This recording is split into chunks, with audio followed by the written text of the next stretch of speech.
Here I have BLACKVIEW BL6000 Pro, and today I'm going to show you how to access developer options on this device. So firstly you have to open settings, then you have to go to the about phone section, find build number here, and tap on the build number several times until you get the message, you are now a developer. And now, when you're a developer, you have to go to the system section, and here you have developer options.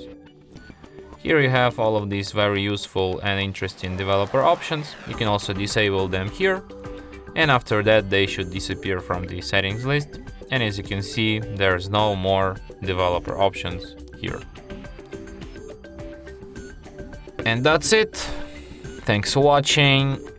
If you find this tutorial useful, don't forget to hit that like button and subscribe to our channel.